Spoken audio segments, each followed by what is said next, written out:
ಎಲ್ಲರಿಗೂ ನಮಸ್ಕಾರ. ನಾನು ಶಂಕರ್ ಭಟ್. ನನ್ನ ಹೊಸ ಯೂಟ್ಯೂಬ್ ಚಾನಲ್ ಹೋರಾಟದ ಅಮೃತ.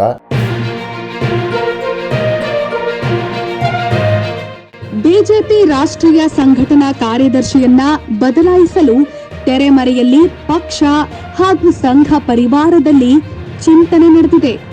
ಬಿಜೆಪಿ ಸಂಘಟನಾ ಕಾರ್ಯದರ್ಶಿಯಾಗಿರುವ ಪ್ರಧಾನ ಬಿಎಲ್ ಸಂತೋಷ್ ಅವರನ್ನ ಆರ್ಎಸ್ಎಸ್ನ ಇತರೆ ಸಂಘಟನಾತ್ಮಕ ಜವಾಬ್ದಾರಿ ನೀಡಲು ತೀರ್ಮಾನಿಸಿದ್ದು, ಅವರ ಜಾಗಕ್ಕೆ ಈ ಹಿಂದೆ ಬಿಜೆಪಿ ಸಂಘಟನಾ ಕಾರ್ಯದರ್ಶಿಯಾಗಿದ್ದ ಸಂಜಯ್ ಜೋಶಿ ನೇಮಕವಾಗುವುದು ಬಹುತೇಕ ನಿಶ್ಚಿತವಾಗಿದೆ.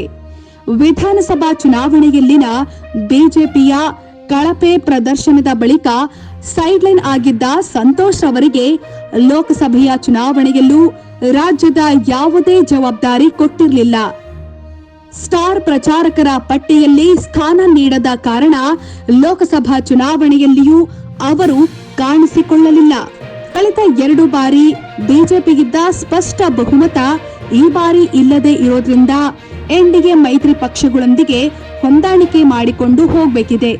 ಇದರೊಂದಿಗೆ ಯಾವುದೇ ಕ್ಷಣದಲ್ಲಿ ಮೈತ್ರಿ ಪಕ್ಷಗಳು ಮುನಿಸಿಕೊಳ್ಳುವ ಸಾಧ್ಯತೆ ಇರೋದ್ರಿಂದ ಈ ಎಲ್ಲವನ್ನ ನಿಭಾಯಿಸುವ ಸಮರ್ಥ ವ್ಯಕ್ತಿಯ ಅಗತ್ಯವೆಂದು ಆರ್ಎಸ್ಎಸ್ ಈ ತೀರ್ಮಾನ ಕೈಗೊಳ್ಳುವ ಸಾಧ್ಯತೆ ಇದೆ ಅಂತ ಹೇಳಲಾಗ್ತಾ ಇದೆ.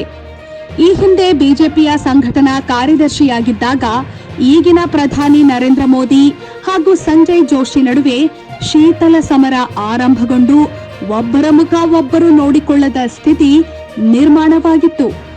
2012ರಲ್ಲಿ ನಿತಿನ್ ಗಡ್ಕರಿ ಬಿಜೆಪಿ ಅಧ್ಯಕ್ಷರಾಗಿದ್ದ ಸಮಯದಲ್ಲಿ ಜೋಶಿ ಅವರನ್ನ ಹೊರಗಿಡುವ ತನಕ ತಾವು ಸಭೆಯಲ್ಲಿ ಭಾಗವಹಿಸೋದಿಲ್ಲ ಅಂತ ಮೋದಿಗೆ ಒತ್ತಡ ಹೇರಿದ್ರು.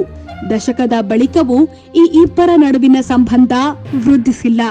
ಆದ್ರೀಗ ಆರ್ಎಸ್ಎಸ್ನ ಈ ತೀರ್ಮಾನವನ್ನ ಯಾವ ರೀತಿಯಲ್ಲಿ ಪ್ರಧಾನಿ ಸ್ವೀಕರಿಸಲಿದ್ದಾರೆ ಅನ್ನೋದನ್ನ ಕಾದು ನೋಡಬೇಕಿದೆ. ಶೇರ್ ಮಾಡಿ, ಸಬ್ಸ್ಕ್ರೈಬರ್ ಆಗಿ, ಬೆಲ್ ಐಕನ್ ಅನ್ನು ಒತ್ತಲು ಮರೆಯದಿರಿ.